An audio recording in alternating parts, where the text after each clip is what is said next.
was like one of his elders just calling Call him up.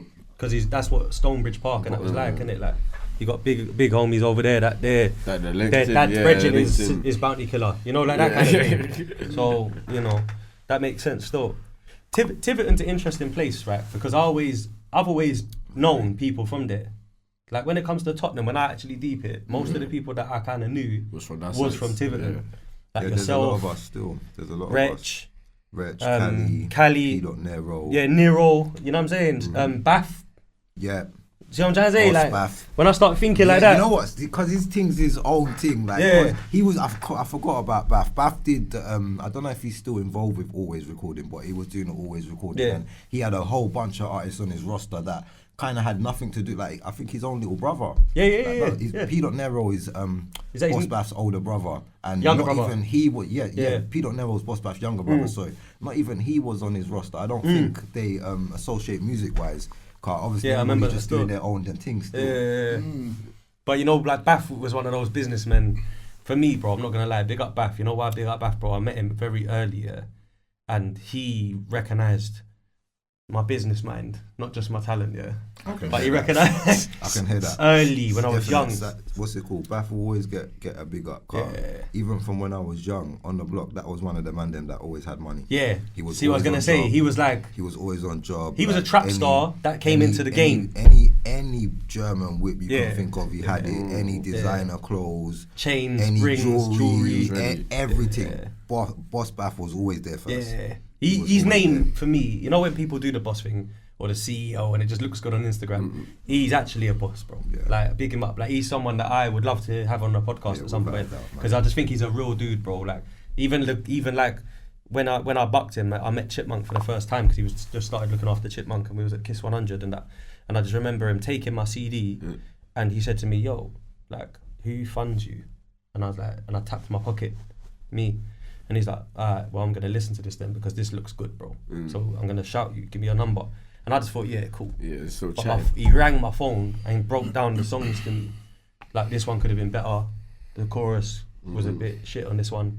If I know Baff, he probably said to you, come through to the studio. Yeah, of course. Yeah, of course. You know, it's just part of the pitch. That's like that. He's a blessed guy like that. But this song's good. This song's really good.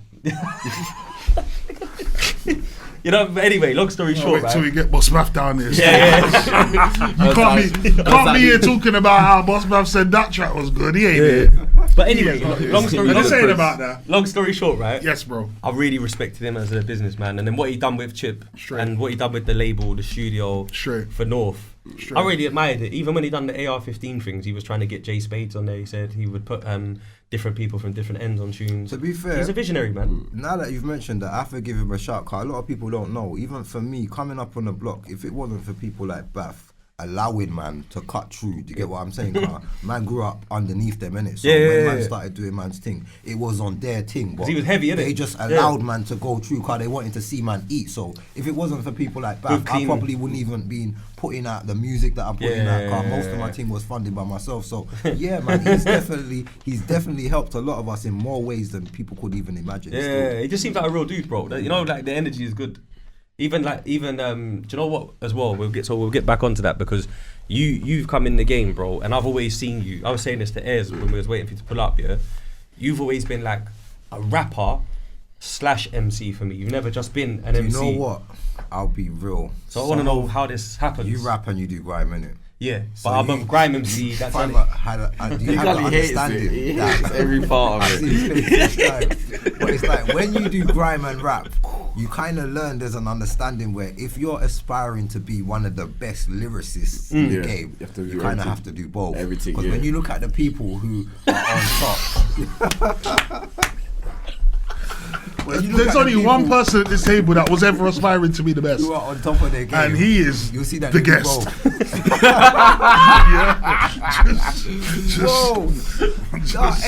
Listen. Go you. Talk about you. Go ahead. Ignore him.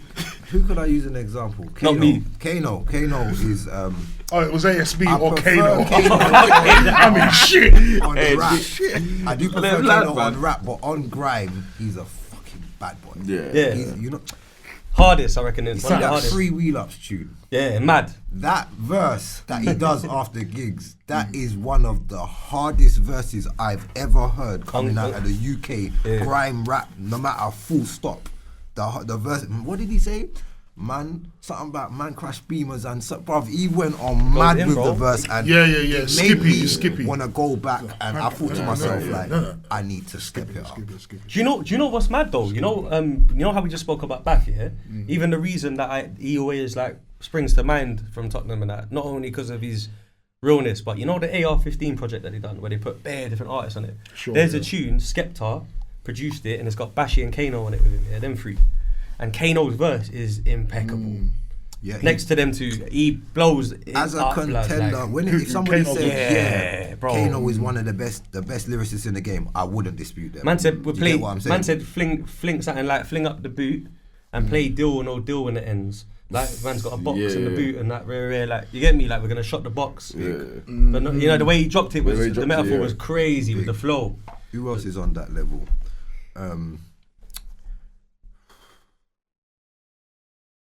There's bare names in my head, but I don't want to say them because I don't want man to think that I'm breading them like that. But I'll give them a shout. Young's Teflon. Oh yeah. Young's Teflon. Well, I didn't know he could do grime. He was what? Yeah, he done grime with him. Yeah, is it? Yeah, he was a really good grime. Salute. When I saw that he could do grime, I thought, you know get your flowers, D. Young Tef might be one of the best in the game just because his work rate is unmatched. Okay, in South London, his work rate is mad. When he was in South London, even before. Like the whole Young Teflon thing, that was like a second stage of a career. Really. Wild, wasn't it? He already had one, or Young One. And Young One. Good at both. He's good at both. So I would consider him one of the best lyricists in the game. Definitely. Like rap-wise, I like him. Yeah. That's on a level where if you throw any beat in front of them, they're versatile. Obviously, we can say Chip. Too. Yeah, definitely. We can definitely say Chip. 1,000,000%. Yeah, he can do both. Yeah, easy. He don't run out bars. Yeah, he's sick, bro. Oh, he's lasted the test of time as well. Yeah, 100%. It's not a fan. It's not lucky. He can drop something now, top tier. Like that. Chip is dirty. Like as an MC, he's top as tier, an artist, he is. He is very, very ill. I think so, bro. I think so. Still, man. So you know, like in Tiverton, right? I've always like known you anyway from separately, but I've always you know what always stood out to me, was your track, the Scorcher produced one, AM to PM. Yeah, I just remember that track always like being. Big up my man, cause he's a bad boy producer still. Yeah, man, he was on the show as well. Like we had Scorcher on the show, and we gave him his credit for producing as well. And I think that production was like it was a weird one. I forgive him. Like you see that tune, Old Tight Scorcher still, cause he did arrange a video for me to do for that tune, but I bet he did. Them days, I was kind of like proper road orientated. So when I'm thinking I can be like a little late, I think the youth that he had wasn't fucking around with the time. Like, so by the time I've got there, like them and I've gone, so it kind of flopped. But Scorcher did try to pattern up certain things with man. He put. But your one was actually the official version, right? Yeah. Yeah, I think somebody else might have another. Young version. Spray done it. Okay. Wait, what? Oh, you know what? I thought you was talking about because I've got. You see that you're talking about I Still Move Work. Yeah. That tune, Scorcher never actually gave me that beat. I just heard it. Right. And spat on it. Then a man said to me that he made it, so I went back and changed my intro. Yeah. And bigged him up. Oh, okay. But I thought he was talking about another tune. I got a tune on in one of his beats called Vow to Stay Grinding. I actually thought he was talking about. I know about that one as well, though. That's the one that he arranged the video for me for. Oh, cool. And I wasn't able to make it on time. But yeah, he's a good youth still. Yeah, but I just like that song, bro. Like the Still Move Work